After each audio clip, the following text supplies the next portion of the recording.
Okay, chef. Ni hao. Chef here. Sorry, I'm late with the Brooklyn Regional Report. My first ever regional. I actually managed to top and get my invite. I was very, very surprised. I did not think I was going to do well at all, and I did pretty well. He's gonna go to nationals, then he's gonna win that, go to world championship, No, he's and not. get me number 89. No, he's not. Yeah, you are. If I won that card, I would burn it in front of you. Oh, dude, that's like a I'd five. just sell it to somebody else in front of you. That's a $5,000 card. I don't care. I mean, I obviously can't afford to get from you, but just along knowing it's so close instead of in the hands of someone else far I'm gonna away. be in California soon. Oh, for how long? Forever. Dude, don't do that to me. I'll never see you again. I know. Oh, you're cruel. You're a cruel little monkey. Okay, so we played True Draco ABCs. So let's start this out here. We ran 3 of each gadget. I kind of used the OTS championship as a sort of stomping ground to sort of test this. Throughout the entire OTS, there was never a single time I drew both a gadget and diagram when I was running 2 of each. And when I bumped it up to 3, I was always seeing the play in like every single hand. There was only, I think, 2 hands in the entire tournament when I didn't open a gadget and diagram. And yeah, it was just really good. I would not cut them. I'd maybe, if you wanted to, I'd test with 5, taking out 1 silver, but I really liked 6 of each. 6 of each. 6 of each. And I ran double masterpiece. No reason to run more than that since you're running the diagrams and whatnot to search him. He's masterpiece. There's not much more to say about him. Fantastic. All day. I kept on spamming him out with ABC. Then we had hand traps. We had triple Ash Blossom. 3 separate times throughout the tournament, someone activated Desires, and I had this, and they banished 10 to get nothing. I remember a time you used Desires and got rid of all 3 of your A pieces. Yeah, it wasn't all 3 of my A pieces, it was all of my pieces. Seriously? I had nothing in my hand I could activate. It was the first time I was ever testing Desires, and I activated Desires and banished them all. What a nightmare for you. Yeah. Okay, move on to the next one. Banished 9 pieces and max C. Next up was Ghost Ogres. These were more insane than the Ash Blossoms all day long. The Ash Blossoms were also insane. I got this off so many times. It's not even funny. They're fantastic all day. Last hand trap was max C. I tested not running this at all, considering True Draco and whatnot. There's just not a ton of special summoning going on, so it's usually just trading. But at the OTS, every single deck I faced special summoned at least 4 times, and I had no maxi and nothing to go on, and I didn't have room for 3 more hand traps. And then when I started testing in maxi, it was just really good. I drew that against a Dino player, and they just couldn't do anything. Hey, what's the name of your YouTube channel? Chef. Just Chef? I suppose I could find that. I'm gonna try it now, actually. Not on this phone, but on my phone. I can multitask. Next up, we played 2A, 2B, and 2C. Oh, what the fuck? You're supposed to play 3 of each. No. See, there's not a ton of stuff banishing them constantly, so you only really need 2. If I was actually going to bump any of them up, it would be C. Because when you open C with a gadget, it's actually really ridiculous. Because then you don't have to activate Hanger first, and you get to make if you open C, a gadget, and any 2 field spells, which is really easy. It constantly happens with this deck. You make a field of ABC Dragon Buster, Masterpiece, and Decode Talker. But yeah, A recycles them, so you can always get them back. And if you have to go through them all a third time, you've usually lost by that point. And we're actually still technically running the same number of ABC pieces as if we were running 3 of each, because we are running set rotation. The theory behind it is you take out 1A, 1B, and 1C, and you're putting in set rotation, which are ostensibly just union hangers, so it's extra pieces. So with these and the terraforming and the union hangers, you're still running the same number of pieces. You just replace them with these that thin out your deck by 2, 3 really, 4 if you're going for union hanger. I locked people out of their field spell zone several times throughout the day. It was really, really good. I was very, very happy with set rotation. I only got locked out of my own field zone 1 time all day. And I managed to get around it anyway. Next up was Triple Diagram. This got Ghost Ogred 1 time, I think, all day. And I believe it got Ashed once. Which I had Union Hanger in hand, so it didn't really matter all that much. This was more of a bluff. I actually couldn't have summoned Masterpiece with the hand I had. But, you know, it was really good all day as an extender more than a Masterpiece Turbo thing, because you can pop the gadgets in hand, a special gadget from deck to special piece from hand. It was really good.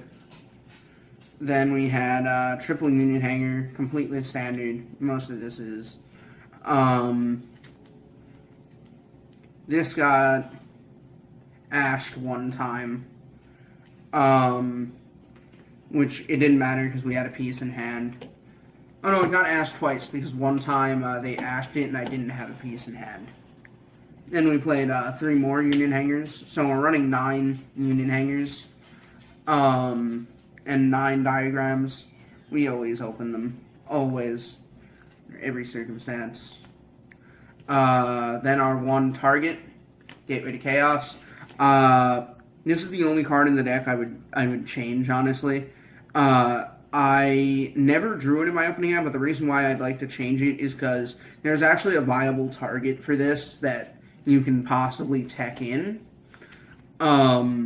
Whereas the Zephyr Field spell, which ostensibly does the same thing, the only deck you can really tech in the Zephyr monsters to search would be Pendulum, and you side this out against Pendulum anyway, because giving them a diagram or a Union Hanger doesn't do anything, because they can't activate it anyway, and they don't have their own field spell because they don't run Iris.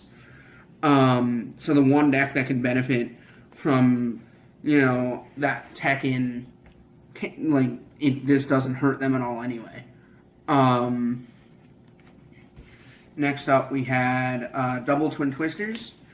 I was originally running 3, but at the OTS, every single game, no matter how much I shuffled, no matter how much I would power shuffle my deck or regularly shuffle my deck, or how much my opponent would cut my deck, every single game I opened Triple Twin Twister. Alright, so that's nice. Now let's see what the remaining cards are. They got... Holy shit, did you even say a single trap card? No. You better be going to traps next. Upstart Goblin. Okay, next. So that we can run 39 cards. Oh, that's... I managed to get this off. This was in my opening hand far more often than you'd think it was. As was Max C, actually. I resolved Max C, I think, 3 times all tournament. No, 2 times all tournament, because it got ashed once. I need to make my deck exactly like yours. Except it's going to cost me like $200 since each... It's going to cost you way more than $200. I already have some of the cards. It's going to cost you way more than $200. The Ash Blossoms alone will cost you more than that. You can blow me. They're $90, almost. Oh, okay, that's $270. Are you trying to kill me? Yeah. Max C, we opened Max C so many times, and I just wasn't able to resolve it so many times. It was really funny. Okay, what's this card? This is True Draco Heritage. We only run one, because we usually want Masterpiece to be immune to traps. But there are times where, in order to make ABC and Masterpiece, you need to summon the Masterpiece over the sea to get rid of the, to special the last piece from hand. So there are times when you do absolutely need this, and it came up quite often. It also pops a trap, which is nice. Okay, next one. Spell or trap, rather. Then we had one Apocalypse and one Return. We never use the secondary effects that they have. We only use the tribute effects. Okay. You know, so you can like make ABC Decode Talker, which I actually never really managed to make that often. Decode just wasn't a great play usually. But you know, you make them, you tag out with the ABC, you flip this, and you tribute the pieces off for Masterpiece. All right, cool. Now let's get to the... And it pops a monster. Let's get to the fun, the extra deck now. That's what the people are waiting for. Yeah, all 0 people. Hi. Shut up, you asshole. 2 Decode Talker. I think I made it once all night. Okay, yeah, 2 decodes, fine, that's good. 1 Proxy Dragon. We made it twice, but it got solemned, and then we made ABC. Show them the big mama jamma they're waiting for. You know who I'm talking about. Castell? No! You know the other Link. The one that's more powerful than Proxy Dragon. Castell we made once. Okay. You know.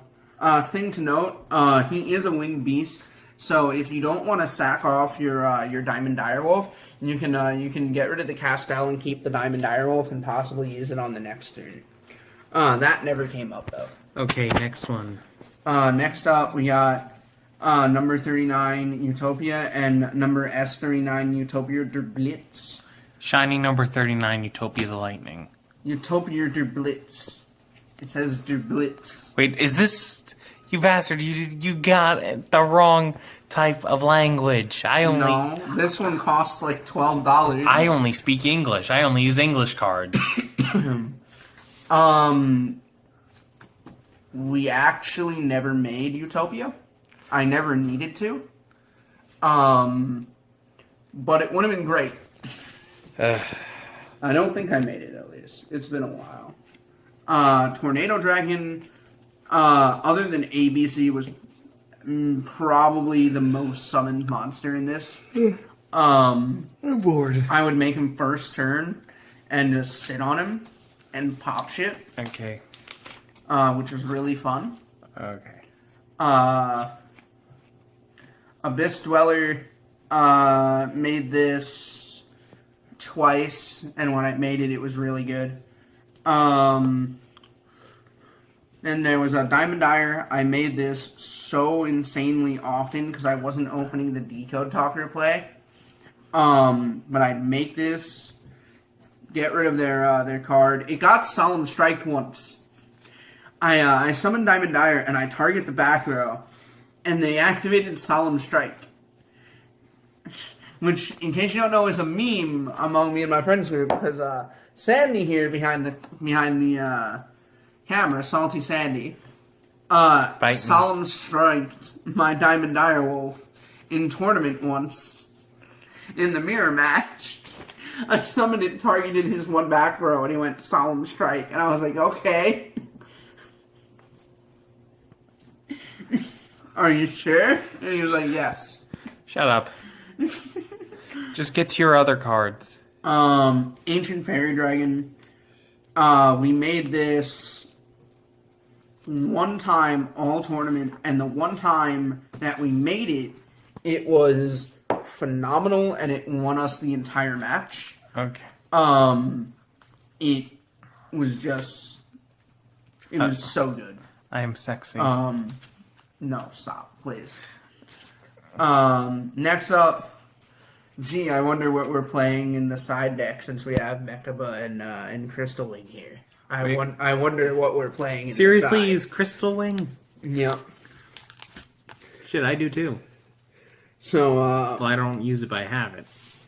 Yeah, we sided these because we just lose really hard to Invoked.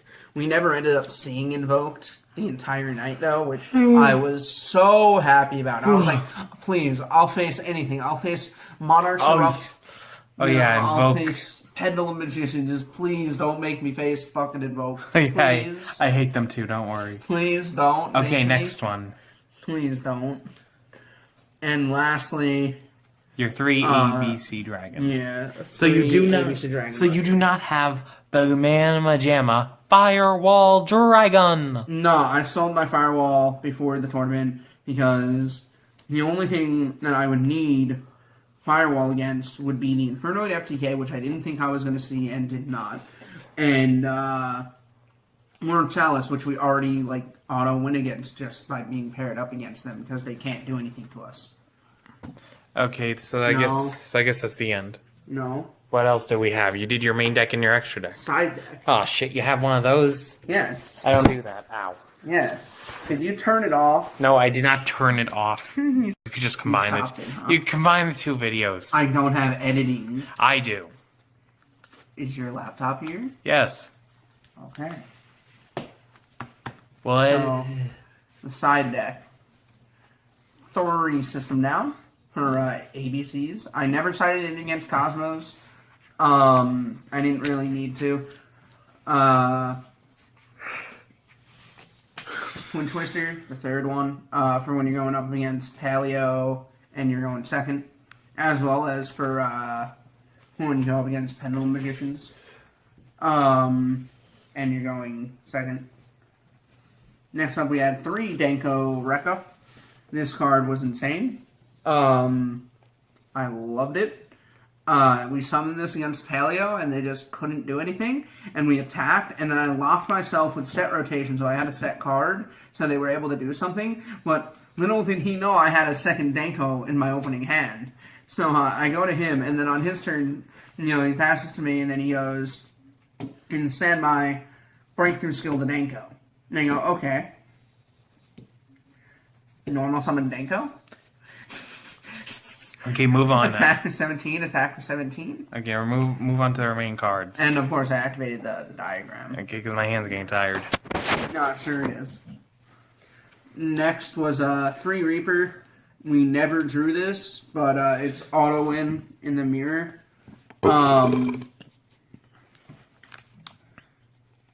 Then we had double D barrier for the mirror going first, as well as going first against Pendulum. We never saw it. And then we had double Unending Nightmare. I think I'm going to start siding this going first. Anytime I'm going first, I'm considering siding this now. Because of how great the field spells are. Alright, what's the last one? Last one's Imperial Order. Always sided going first. Never drew it. Okay, that's awesome. We only drew Unending Nightmare one time. And it was as a brick in the mid-game. Because we didn't draw any of our sides going first. Alright, that is awesome. Okay, everyone, we are done with that video. Bye.